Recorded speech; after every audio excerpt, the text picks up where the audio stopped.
Build for Health, the show that redefines strength because muscle isn't just for looks. I'm Pete Wright, and I'm here with Coach Srdjan. Hello. Hello. Okay, today we are talking all about healthy weight. Yes. What is healthy weight? What do people even mean? They don't know. Nobody knows. Science hasn't figured it out. Now, it's interesting because one of my clients this morning asked me, what should I weigh? I'm like, what do you mean? She was like, for my height and stuff, like to be healthy, where should my weight be? Like she was asking me for that single number on the scale. Yeah. So I told her that, the healthy weight isn't that single number on the scale. It's a range where your body functions well, performs well, maintains that good metabolic health. So it means you have a balanced level of, body fat and muscle, stable energy, and the ability to move and recover without issues. So two people can have the same weight and look completely different internally. One can be strong, metabolically healthy and active, while the other one may have like low muscle and higher body fat and, poor health marks. So instead of, focusing on what should I weigh, the better question is that what weight do I feel strong, energized, healthy? What weight do my labs and lifestyle support that? So it kind of got my attention where I never really thought about it. Actually, people think about that. Yeah, doesn't it feel though like I don't know. I don't want to put you on the spot, man. But doesn't it feel like there should be a measure, like some sort of indicator? Maybe it's not weight, but there's some sort of number that collects sort of multiple variables and says, when you drill all this down, here is a number that's safe for you. Is that even possible? It's not. See, that's not possible. Like, that's why I tell people, like, don't focus on that number on the scale. I'm like, that's the last thing you want to look at. I'm like, it just tells you how much you weigh. It doesn't tell anybody anything about, how much muscle mass you have, how your metabolism is, how healthy you are. It just says the number. And it can be very misleading because I know a lot of people, that's a lot of people I have here, they're, they look skinny, they're in shape, but that's what we call, those skinny fat, and they're not healthy. They're very unhealthy. They look like they're in shape, in good shape, and people think that because they're skinnier, that they're healthy, and they're not. It's just completely wrong. So there is no number. So I tell them just please don't look at the scale, throw the scale away. Just focus on other things. Okay. I want to talk about that. It's just all this, the society, what created this idea that, skinny equals healthy. And it's very, on the surface level, that's often misleading the way you look at health. Because, being thin doesn't mean you're healthy and your body is functioning well. You can have a low body weight and still have poor muscle mass, high body fat, low strength, unhealthy blood marks, and all that stuff. So a lot of people fall into that category where they look lean on the outside, but lack the muscle and have poor metabolic health on the inside. So that social media and culture tend to reward the appearance over function, I guess, right? So pushing people to chase a certain look, those abs instead of actual health. But real health isn't really about things like, the real health is about strength and energy, hormone balance, metabolic function, and it's not that number on the scale. So in reality, someone who carries more muscle and weight a bit more can be far healthier than someone who's simply thin and skinny and looks healthy. Do people come in the gym and ask you what they should target as their BMI, their body mass index number? Is that something that you get prompted with? Yeah, they often ask me about that BMI number, and I'm like, oh my God. I'm like, just don't pay attention to that BMI. Well, according to BMI, that body mass index, it's a very limited tool because it only looks at the height and weight, and does not account for body composition. Like it can't distinguish between muscle and fat. Which means someone with a high amount of muscle mass can be classified as overweight. So you're probably obese. I'm actually classified as a overweight obese. Okay. I should lose some weight, And then, at the same time, someone with a very low muscle and higher levels of body fat fall into the normal BMI range while still being, that metabolically unhealthy. So BMI doesn't account for factors like that: fitness level, bone density, visceral fat, or just overall lifestyle habits. It can be, I don't know. While it can be useful for looking at the large population statistically, it often fails to give an accurate picture of individuals' person's health. So I've always been curious because I get told my BMI all the time, right? It's that's a number that tracks with you through your life, right? And so I started looking into it just a little bit to see why is this number so important to people. So BMI was invented in the late 1840s, but somewhere between 1830 and 1850. 18 is the leading number there. In the 1800s, BMI was invented by an astronomer named Adolphe Quetelet. He was a Belgian, and he was an astronomer, a mathematician, a statistician, and a sociologist. And he never intended this number to be used as a means of medical assessment. What he was trying to do was define l'homme moyen, the average man, as a statistical and social ideal. So he looked at it as, again, you mentioned, as a population level tool. And he said, please don't use this to assess fatness in individuals. So nobody did for over 100 years. Everybody just said, okay, this is what they called it, the Quetelet assessment, or the Quetelet index. And it just sat there until 1972, when physiologist Ansel Keys rebranded the Quetelet index as the body mass index. And he studied white Europeans and American men and concluded that this is by far the most useful tool. So white European and American men are what the BMI number is designed for. The reason it's stuck is because insurance companies began recognizing there's a correlation between body weight and mortality and built ideal weight to assess policyholders into all of their tables. So the number that my doctor uses to tell me that I am obese was invented by a Belgian astronomer who explicitly said, do not use this on individual people. And it got popular because insurance companies wanted to know how likely I am to die. That is the pedigree. That is the science. It's crazy. Ridiculous. It's crazy. So, I mean, we've been getting all of our scales, all the fancy smart scales, they're all reporting this number based on health advice from a guy who was mostly looking at stars and an industry that profits predominantly when I am afraid, right? It's ridiculous. Yes. So that's why, I ask you for a single number, and I recognize there's probably somebody out there listening saying, isn't that BMI?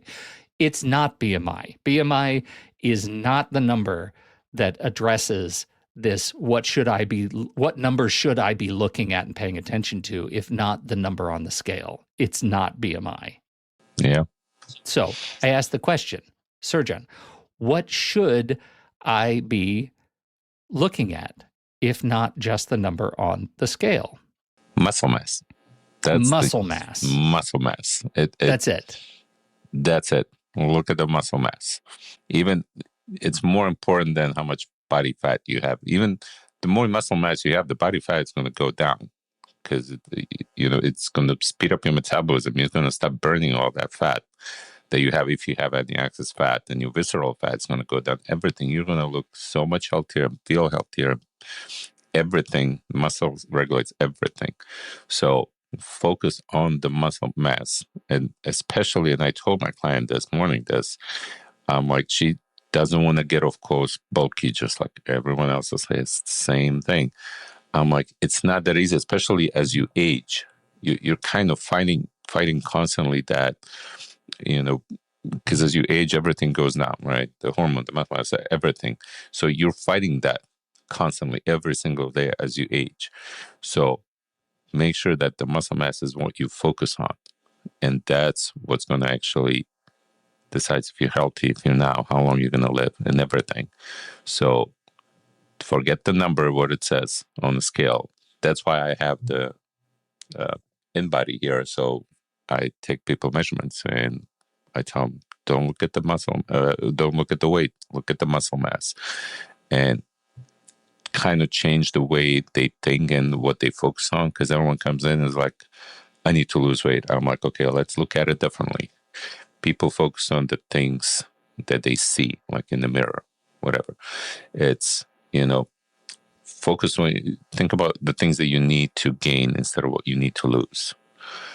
And then as soon as you do that, you're going to actually start getting those results that you want in the first place. You're going to start losing fat. So let's see what we need to gain, what you lack. Like the muscle mass, most people lack that, but they're all scared of the muscle. It's a good thing. So just having them change that mindset and showing them that even trying really hard to gain that muscle, how hard it is, it changes their mind. They're like, okay, I see. And then they start getting stronger and, better balance, and, metabolism's now faster. So they start believing it more, and then they shift their focus on muscle mass instead of the weight itself, because that's, what social media showed them. It's just kind of, the social media has really distorted this by focusing almost entirely on aesthetics. It highlights the leanest physique, the perfect, lightning, the peak conditioned bodies, while ignoring the qualities that actually matter in the long term. Things like functional strength, longevity, joint health, mobility, and that real life performance. So being able to move well, stay injury free, and maintain that muscle as you age and have that energy to live your life, that's real fitness. So the truth is, someone who trains consistently, moves well, and takes care of their body will often be healthier and more capable than someone who simply looks shredded, but simply doesn't have the same foundation. So fit doesn't always means shredded. That's one of the biggest misconceptions these days. So it's, a lot of people associate the fitness with visible abs, extreme leanness, and that stage ready look. But, often it's just a temporary, that's a highly controlled state, like not something that people live in year round, long, and so it's really hard to maintain that. I'm like, I try. Yeah, right. Well, and like, okay, so I want to go back to just real quick on muscle mass. What is the unit people are looking at? Is it percent muscle for the body weight? Is it like, what are we watching for when you're measuring muscle mass? We don't measure it that way. I'm just looking at how much pounds of muscle you have, and it will kind of show you here like where they want you to be. And again, they're basing everything, all this, on your height and weight. So I'm like, trust me, everything's going to start declining. So I try to build as much muscle as I can at the very beginning when we start, because it's going to start going down as you age. And, a lot of people, they have their lives, they go on vacations, things like that. So they don't like train every single day, all day, all year long. So you're going to lose some. So when we're in here, we focus on gaining that muscle mass as much as I can gain on them, put on that muscle. I can, that works every time. So, and then of course, when you leave for vacation for a month, you go and you don't really work out. You don't really focus on nutrition when you're somewhere on vacation. Of course, you enjoy life, you enjoy the food that they have, and you occasional drinks, stuff like that. So you lose some of that muscle, but then you come back and we work on it again. So people just feel better. The more muscle mass they have, they said it themselves. So you're not looking at percentage of anything. You're just looking at, here's the current muscle mass, and Mm-hmm. you want that number to go up while your fat mass goes down. Yes, and but don't worry about the fat; it will go down as you focus on building the muscle, and of course, you focus on the nutrition and all it, because it's all connected, Yeah. right? So Okay. it's not like the percentage of fat is just going to keep going up, and if you don't focus on that, build the muscle, it will go down. Okay. The seasonality, that was the next question you brought up, is that it's not something that you Mm-hmm. can do year round. So what is your take on maintaining maintaining, I'll just finish with that word, on maintaining and addressing it seasonally? When do you get real depressed? Well, this is the thing. So that 12%, body fat, low really percent, around 10%, that uh, a lot of fit people fit there in the fitness industry, like bodybuilders and stuff like that. It's really hard to uh, keep that. But for most people that have, jobs and, social lives and, a lot of stress, it's hard to stay on that 12%. It requires a lot of constant like nutrition, discipline training, good sleep, low stress. So it's not just effort for a few weeks. And I can maintain it. A lot of bodybuilders and people that are in this stream can maintain it because our entire life dieting, that training recovery is structured around it. So it's easy for me because this is what I do. That's my job. I eat, breathe, talk, everything fitness. So for an average person dipping into that 12% might be achievable, in the short term, but maintaining it year round often isn't like a practical or really necessary for health to be healthy. A slightly higher body fat range is usually for the more sustainable, more enjoyable, and still very healthy, right? So the health isn't defined by as lean as possible to be. It's defined about is defined with how well your body functions. So you can carry a little bit more body fat and still have a good muscle mass and strong metabolism and solid like energy levels. So it's really hard to maintain that low body fat percentage. So people are just so focused on that. I'm like, don't worry about it. If you're in like 20% body fat, you can have 20% and still be really healthy, have a lot of muscle mass. So you don't have to go that low. So it's just, for me, it's something that it gives me a goal. So it's something that I work towards. Like it gives me that challenging I'm challenging myself by giving like that little bit of more of extreme goal that like I can try to hit on and stuff like that. But for people that have different jobs and families and things like that, like it's not very sustainable. That shouldn't be focused on. Yeah. When you look at it's sort of the fake scale in your head for people who are still Yeah. chasing that number.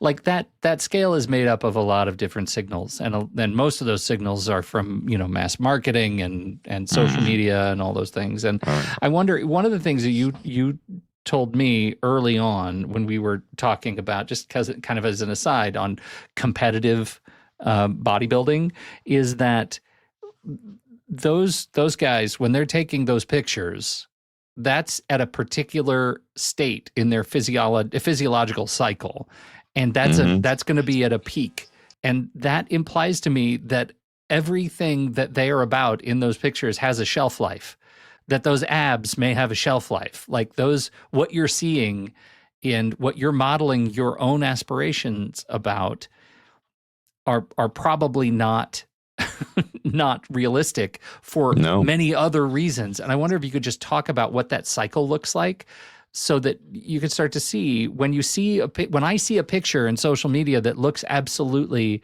amazing, what do I need to keep in the back of my head about that picture? Well, most of them, those are usually competitors. So right after they're done with the competition that same week, as soon as they're done and they get off the stage, that's when they schedule. And that next week, they try to maintain that so they can do a photo shoot. So it's not like just a random day they decided like to do photo shoot and they look like that.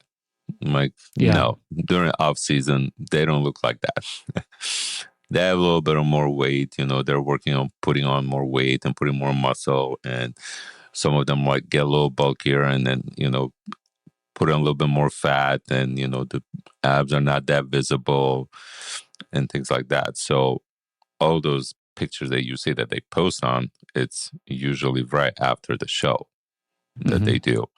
So, but to get to that point, I mean, to compete and get to that body fat percentage that's 8%, 7, 6 now, it's miserable. I mean, it's hard. It's not easy at all. I mean, those last maybe 2 months, the dieting, everything has to be like perfect and timing has to be right. And I mean, to the water intake and everything. I mean, such a small little details.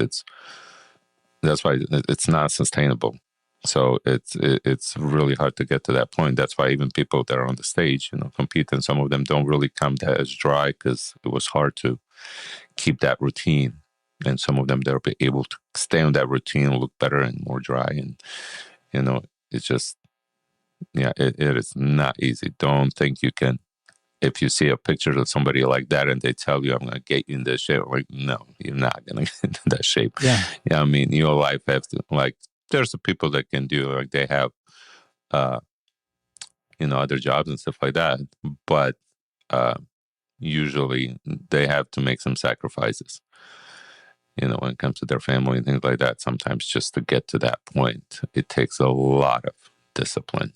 Well, discipline and some real sort of structure around macros that you are taking in, right? Like it seems like that it's this, you can't get there by just crash dieting and working out too much, right? And that I think is the counterintuitive beat here, right? That the harder you chase this unrealistic extreme, the worse your long-term results are probably going to be, right? That it's like this pursuit of this expectation is sabotaging a good enough outcome. Yeah, it's just, that's why people are so focused on what they see the pictures. And I had one client that came in and we had a consultation and he took this photo out of his pocket and he was like, oh, I want to look like this. So he showed me this guy who's probably in his mid-20s, maybe late 20s. And he's, of course, a fitness model, abs and all that stuff.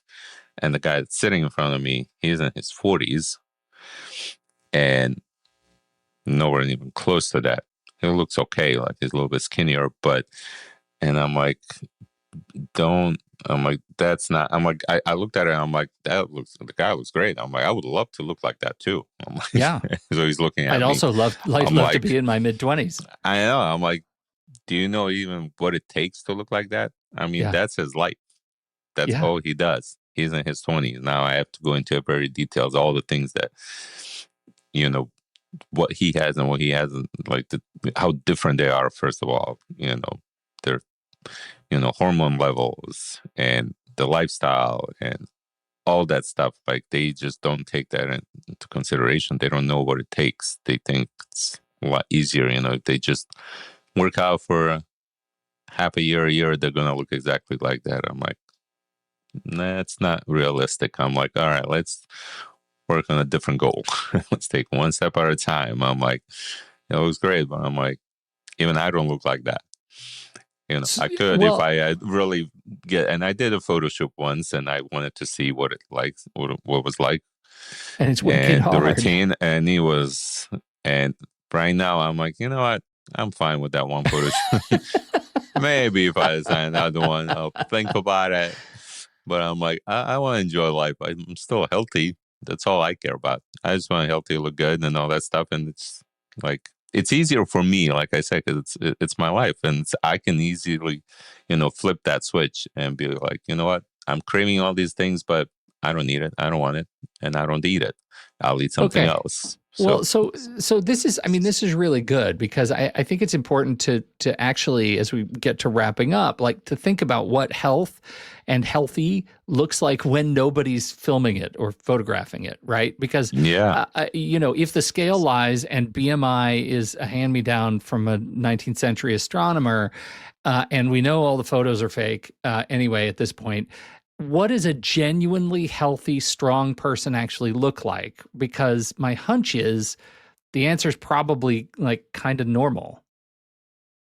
Yeah, it is. And you'll feel it. You'll feel healthier. When you're healthy, you'll feel strong. You'll feel like you have a lot of energy, and your blood results will look great, and so that's how you know you're healthy. Like it's not by if you have abs or not, so just go with how you feel and work on getting stronger and working on that muscle mass. Don't worry about those abs and things like that. It just if you don't get there, and you're gonna get all discouraged, then you're gonna be looking at that scale number and want to get skinnier or this or that. It's just it's easy for people to be like, well, I can't do this, and just quit. So that a lot of people have a problem with that, the psychological side of all this. It's just at the end of the day, the healthy body isn't just physical; it's also psychological, meaning that certain weight or body fat is causing stress, anxiety, or obsession. That's fine. It might not be the right place for you long term. Like the goal should be a place where you feel good physically, but also mentally at ease and in control without extremes. I think that the social media stuff, it just makes me think that the things that are most important about what I aspire to be healthy are never really captured on media marketing stuff. They're not capturing my like joint health. They're not capturing how my knees at my age. They're not capturing like, can I get out of a chair unassisted when I'm 80 years old? None of that is captured in these things, but all of that seems to be vastly more important than the week that I might have abs because I'm totally dehydrated and feeling like an absolute disaster. Functional stuff is not as much in the aspirational, Speedo shots. Oh, that social media. I'm like, as soon as I see a guy giving me like health advice and he's shirtless, showing his, I'm like, okay, I won't even listen to what he has to say. I'm like, don't even pay attention. He's just trying. There, the guy too.